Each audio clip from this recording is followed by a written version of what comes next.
I can't explain it, but he's been here the whole time. No one believed me. My wife thought I was insane, but he's been here the whole time. My son, Dale, was 5 when he went missing. We were at the park by our flat when it happened. Park may be too grand a word for it, but that's what Dale always called it. In reality, it was a big plastic play structure with a couple of slides, a climbing wall, and a sand pit. The whole thing is surrounded by a 15 by 15 fence with a couple of benches for parents to sit on inside. That's where I sat that day, scrolling through Reddit and finishing my cigarette. Dale was playing with a couple of neighborhood kids, their parents sitting on the other benches, so they didn't have to breathe in my smoke. I looked up in time to see him go beneath the play structure, into an area they call the cave. The cave is an enclosed area beneath the structure, with a roof that was comfortably close for a kid and downright claustrophobic for an adult. I heard my phone chirp and looked back down to see a text from my wife. She'd gotten home from work and wanted Dale and me to come help with the groceries. I pitched my cigarette over the fence and called for Dale. "Come on, Dale. Mom's waiting for us." No response. "Come on, Dale. If you can't listen, we won't be able to come back tomorrow." Usually this would have brought him running. Playing outside was his favorite pastime, but there was still no answer. Both of his playmates came out the other side, giggling and laughing as they acted out whatever game they were playing, and I asked if they'd seen Dale.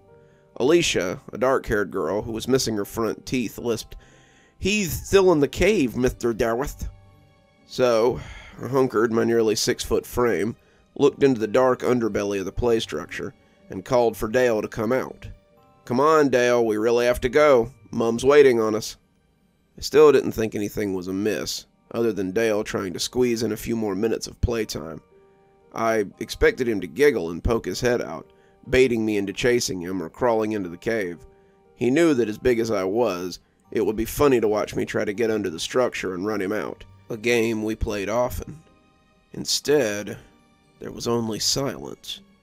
So I sighed and hunkered down on the damp sand to crawl under to get him. I heard the other two parents chuckle as they watched me, my back scraping at the bottom of the structure as I crawled towards the entrance to the cave. I didn't mind playing with Dale, but this was a little much. I was tired from my night shift the day before, and my back was sore from lifting freight all night. I resigned myself to having a stern talking to with him on the way home about not listening and crawled into the dark opening of the cave. As I passed from the lighted world outside, the afternoon sun cut slants across my face through the boards of the structure as I entered the darkness of the cave. I felt a crawling sensation on my neck suddenly. Thought I might have picked up a spider, and I ran a hand over to knock him off. There was nothing there, but the feeling wouldn't abate. It felt like my hackles were up, that ancient feeling of predators nearby putting me on edge, and it took everything I had to keep dragging myself through the space. It was only about 5 feet of blackness, but the space was preternaturally dark. It was the weirdest I had felt in years. Was it always this dark in here? I'd crawled through here before, but I didn't remember it being this black. Worse still, I didn't feel like I was alone in here. Of course I'm not alone, I reminded myself. I came in here to get Dale. As I crawled through, I began to doubt that he was still in here, and the sense that something else lived here wouldn't so easily be put aside. I felt like something hateful lived here, something that was even now hungry and slobbering. My goal went from getting Dale to getting the hell out of the space, and I came out the other side, expecting to be dragged back and consumed any minute. I stood up, wiping the dirt off my knees, as the air puffed out of me loudly. It could have easily been mistaken for exertion, but I'd be a fool to pretend it was anything but fear. I expected my son to pop out and laugh at his silly old dad then, but he was still nowhere to be found. "Dale?" I called, my voice becoming fearful after what I'd experienced. "Dale!" The other parents looked up, hearing the jagged quality of my voice, and rose to see if everything was okay. I can't find my son," I told them, and they told me not to panic as we searched the structure. My wife came walking up just as I started getting frantic, and she must have sensed my concern as she caught sight of me. She called the police then, and as I ran to check the woods, I heard her say that hateful phrase for the first time. "Our son's gone missing. Please send help." Half an hour later, 2 cars pulled up and a couple of officers came to render assistance. I had searched behind the flats, in the scraggy woods nearby, around the little retention pond that I always told Dale to keep away from, and was just about to start knocking on doors when I saw them. They wanted to talk to me being the last to see Dale, and the officer in charge sent 2 of his men to check nearby houses as they asked me questions for the next few minutes. Where had I seen him? What was he wearing? Was there anyone suspicious around? Who were his mates? Where might he have gone off to? Did he run away often? And all the time they assured me that they would find him, and not to panic. I answered their questions honestly, but I knew that he couldn't have left the play park. Dale was small for his age. I told them so, and despite all my misgivings with the flat we lived in, they had done one thing that I thanked them for. The clasp on the gate was too heavy for a little tyke to push up. Dale had struggled with it before, but I knew he couldn't have left without help. The other parents said they hadn't seen him come out or seen anyone lurking around the playground that day. So the police searched. They searched the play park, the surrounding flats, the woods, and the whole area, basically retreading the ground I had already walked. As night began to fall, they called in more officers and began to canvass the wider area. My wife and I were distraught. Dale was our first and only child, but as the day stretched on, it seemed less and less likely that they would find him. I'm not ashamed to say that I took Dale's disappearance poorly. My wife was stoic through it all, but I knew she was hurting. He was her baby, and she had carried him for 9 months, but I think she held a lot of her sorrow in because she saw me floundering. I became like a ghost in my own home. Eventually I went back to work, but my performance suffered. It only takes a little effort to load things onto a truck, but I was falling behind, missing quotas, and making trucks late. The supervisor was a mate from primary school, fortunately for me, and he saw that I wasn't doing well. He suggested counseling and told me it might help, but I didn't want to tell some stranger about my problems. A year passed, my wife and I growing distant as the days went by, and as the anniversary of Dale's disappearance drew closer, I finally really screwed things up at work. I can't even say that it wasn't my fault, because it absolutely was. I was operating a lift, something I'd done since I got certified at 19, and as I backed out with a load, I hit a riser. It wasn't a hard hit, just a bump really, but the legs on that particular riser, as it turned out, were getting ready to give way. The riser collapsed in spectacular fashion, and when it fell on one of my co-workers. He lived. They managed to get the pallets off of him before they crushed him, but it broke his collarbone, and he had to be hospitalized. My supervisor was furious, but I could tell he was trying to hold back in the face of my sincere grief. "I'm recommending you take a couple of weeks unpaid leave. If it were anyone else, I'd hand them their walking papers here and now, but I know you need help more than you need a trip to the unemployment line. Take these 2 weeks, sort your life out, and return to work. If this happens again, mate, I ain't gonna have a choice." I couldn't look at him. His pity was worse than his anger, and I knew I needed to do something. I nodded, mumbling a thank you, and he showed me out of his office. I walked around for the rest of the night, trying to figure out what I was going to tell my wife, and finding nothing. She would be mad, probably mad enough to push her to leave me. But as the sun started to peek over the horizon, I knew there wasn't much else I could do. She was just as mad as I'd thought she'd be, but her pity was just as hard to look at as my supervisor's had been. He's gone. Dale is gone, and making yourself a martyr over it won't change the fact. You still have insurance. Get some counseling. Figure this out. I need you back. Not just back at work, but back here. I miss him too. but digging into these wounds won't make it any better. Get some help, for both our sakes." There was something unsaid beneath that statement, and I understood it, but wasn't sure what to do about it. I spent the next 4 days in a blackout state. I had found my therapy at the bottom of a bottle, something I had avoided up to that point. With no job to go to, I just stayed at home and drank my pain away. My wife's patience finally ran out. After 2 days of watching me hunker on the couch like a sot, she told me she was going to see her mother for a few days, and suggested I sort myself out while she was gone. "If I come home and you're still like this, I can't promise I'll be back for long." Once she was gone, I spent most of my day in a fermented haze. That's how, on the 5th day, I found myself buzzed and sitting on the same bench I had been on when I told Dale we needed to leave. It was early afternoon, and the play park was empty, thank God. It wasn't the first time I had just come to sit here, and the other parents often found excuses to leave with their kids when I came to wallow in my grief. I was the sad father who came back to the place he'd suffered most, and I really hoped the park had been empty when I got here. Even in my current state, I didn't want anyone to see me like this.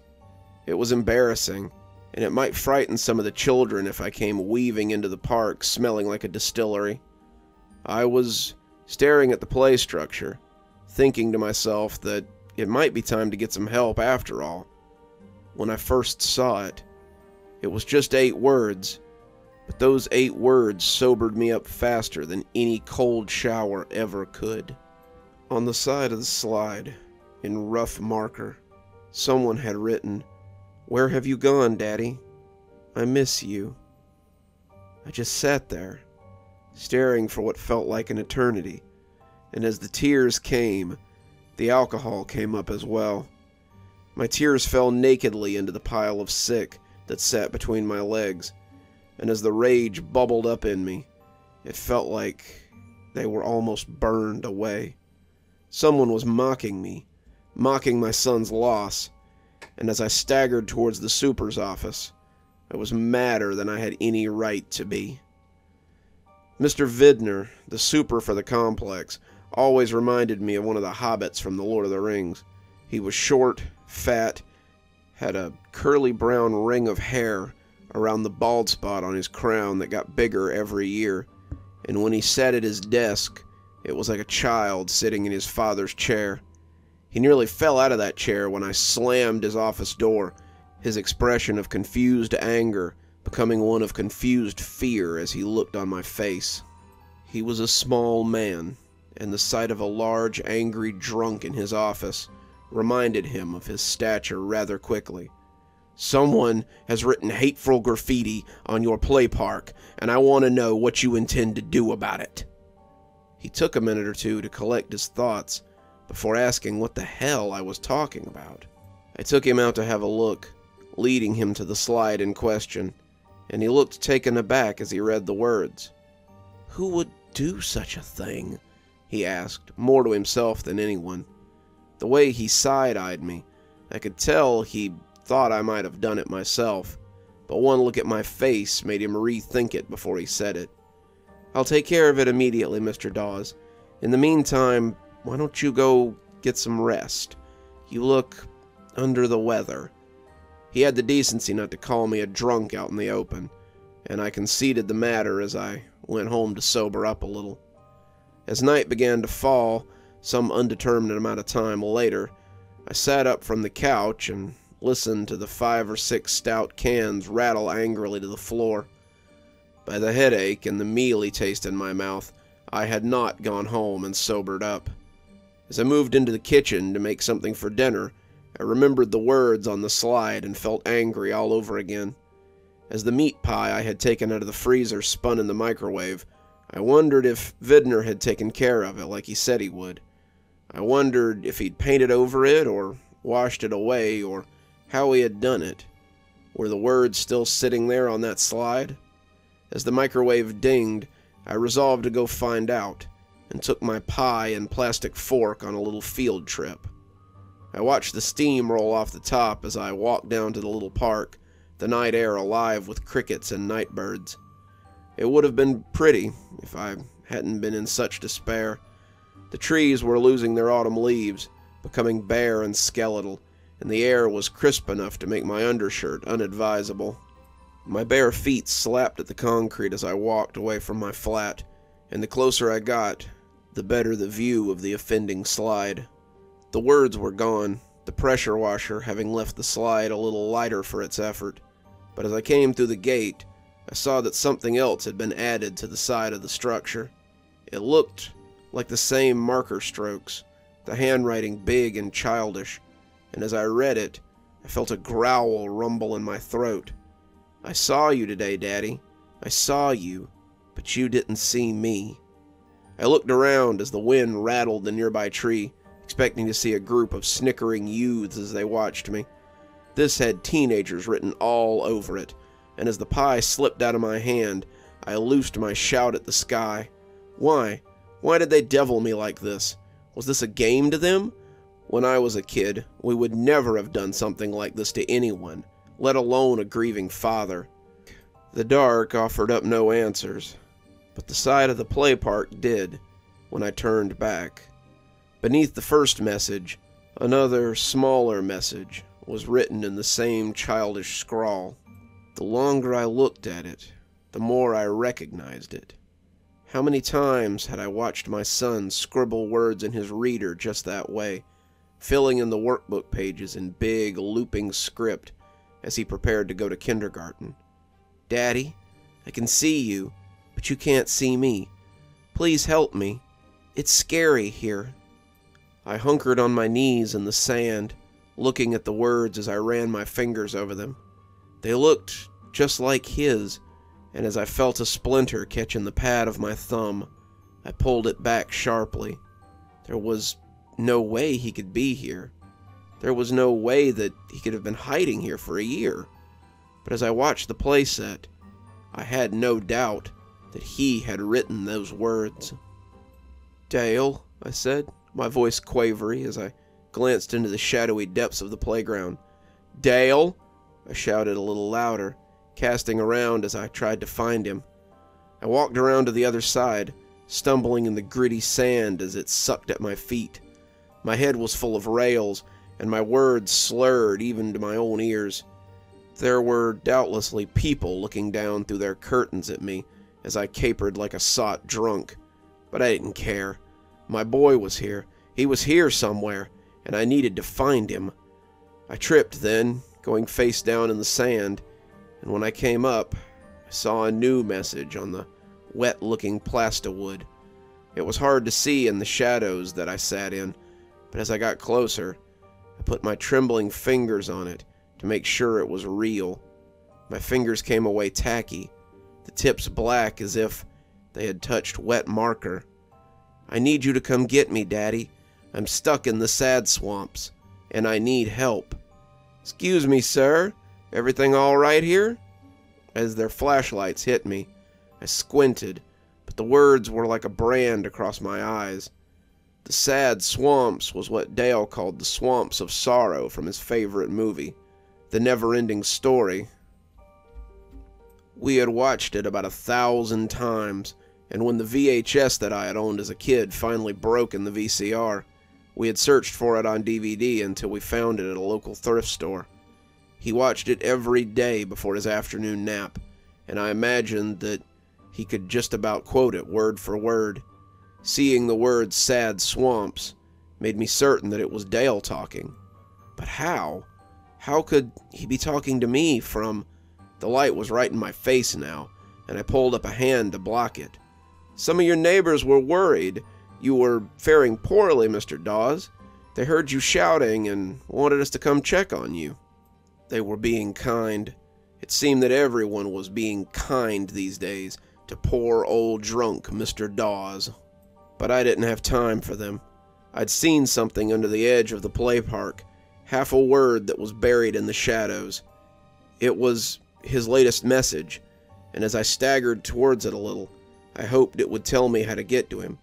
"What happened?" one of them asked in his jovial tone as he leaned down, Wife lock you out after you came home snookered? Well, we can get you a place to sleep it off, sir. Never. He had put a hand on my shoulder, but I pulled away from him as I tried to see the words that were written beneath the structure. It was just 6 words, but I couldn't see the last one, and the last one seemed very important. The police grabbed a hold of me, but I fought to get away as I tried to see that last word. I got as close as I could, both catching me under an arm as they pulled me away from the structure, and finally I saw it. I repeated it again and again as they put me in the back of the car, all the fight out of me now, wanting to commit it to memory before my drink-addled brain made a muck of it. We'll phone the missus and let her know that she can pick you up in the tank, Mr. Dawes. If she don't wanna, then I guess you're sobering up on a bench for the night, so long as you don't try any more of that. I ignored them as we left the parking lot, my flat disappearing behind us as I repeated those 6 words like a mantra. Look for me inside the cave. The police hadn't been wrong. My wife was livid. She came down to the station, her clothes clearly thrown on hastily, and glowered at me through the bars of the holding cell. It was just me in there with a few old gaffers, and they were snoring in a corner as I slouched on the bench. I was still imprinting those words on my brain, mumbling them like a magic spell, when I heard her voice and looked up into her scowling face. I can't believe you've done this. It isn't enough that you get sent home from work, that you do nothing but blunder around like an old tramp, and that you won't get any help for yourself. But now you go and get yourself tossed in the drunk tank. I'm done, Malcolm. Do you understand me? This is the last straw. I won't stay here and watch you destroy yourself. He's alive, I rasped out, and when she looked back at me, I saw all the anger leak out of her, only to be replaced with pity. I miss him too, just as much as you do, but you have to let him go. It's been a year, Malcolm. He's not coming home. It wasn't your fault what happened to him. You have to stop blaming yourself for this. He's been leaving me messages at the play park, Stephanie. I can prove it. Come with me and I'll show you. We can find him. We can be a family again. We can... But she cut me off with the first sob I'd heard from her in months. I'm leaving, Malcolm. When they release you in the morning, don't call me. Go back to the flat. Go to your mother's house. Go to hell for all I care. I can't watch you do this anymore. She left me there with the other drunks, but I'd already decided what I had to do. They turned me loose in the morning, and after a brisk walk home, I got the things I'd need. I brought a torch, some string, and a big hunting knife I'd had since I was a teenager, and set off for the play park. It was early morning, and I had the place to myself, save for the pigeons still gobbling at my spilled pie remains. I didn't see any new graffiti, but I didn't need any. I knew where Dale was, and as I got on my hands and knees, I crawled around the playground and into the cave. Even in my assuredness, I felt foolish as I moved into the cave. It was dark, but I could still see the light streaming in from the other side. I didn't feel that same sense of foreboding like I had before. No sense of monsters coming to gobble me up, and I turned on the torch as I checked out the corners. The cave was a box of 4 walls with a roof of thick plastic overhead, and I should have been able to see all 4 walls. 3 of the walls were normal enough, but as I looked to the west-facing wall, I was aware of another opening that led into a space that shouldn't exist. An opening between that led into deeper darkness. As my torch turned against the encroaching blackness, I turned my body in a ponderous circle and started crawling into it. If I meant to get my son back, I would need to hobble into the sad swamp and come out the other side. In contrast to the dark cave behind me, the space I entered was pitch black. The edges of my light curled oddly, the darkness seeming to retreat around the edges like felt as I moved in deeper. I wasn't underground. I was still heading forward, but given the dimensions of the play structure, the place I crawled shouldn't exist. The length was wrong, The longer I crawled, the more I expected to wake up and find that I had fallen asleep in the drunk tank. The space was cramped, but felt vast as it stretched on. It was like an abandoned underground cave, the claustrophobic passage threatening to collapse on me at any minute. Besides being black dark, it was also utterly silent. Besides the crunch of my knees as they moved over the sand, no other sounds seemed to exist. My own labored breathing seemed to be absorbed by that thick midnight around me, and every painful drag of my body sent a spasm of need through me.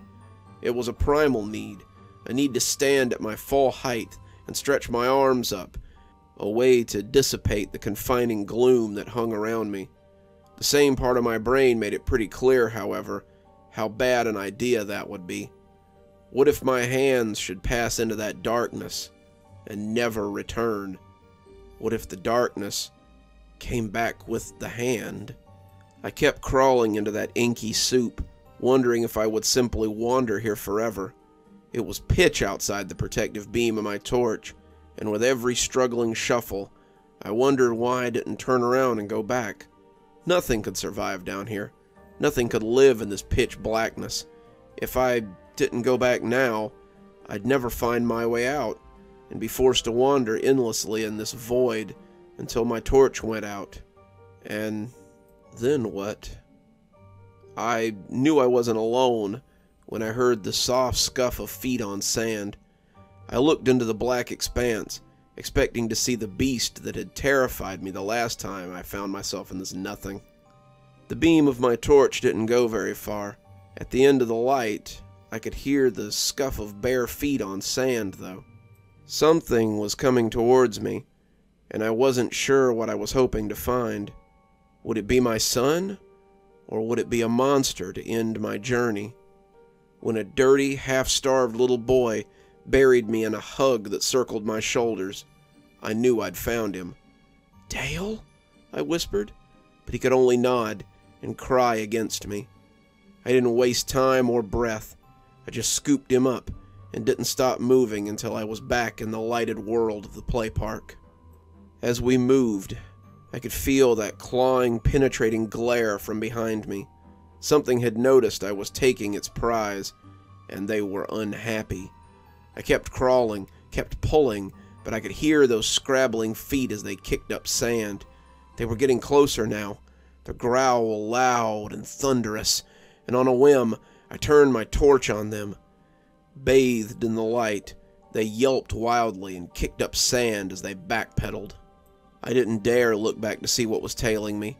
I put on a burst of speed, crawling like our lives depended on it, and when I collapsed in the light of day, I was aware of people shouting at me to get out of there. Their kids were asking who I was and why I was so dirty, but they must have thought I was a bum. When they saw Dale, they tried to take him from me, but I held on like my life depended on it. And when they finally recognized us, I heard their anger turn to surprise. They took us both to the hospital, and I'm glad to say that aside from being underfed and very dirty, Dale was completely fine. My wife came to the hospital, and we both cried as she apologized for doubting me. I refused it, telling her she had nothing to apologize for. I doubted myself. I fell into the bottle and nearly lost myself in my grief. I should be apologizing to you for putting you through this for the last year. She sat with me at the hospital, both of us afraid to take our eyes off Dale as he sat placidly in his hospital bed. I asked him about what he had gone through, but he couldn't tell me much.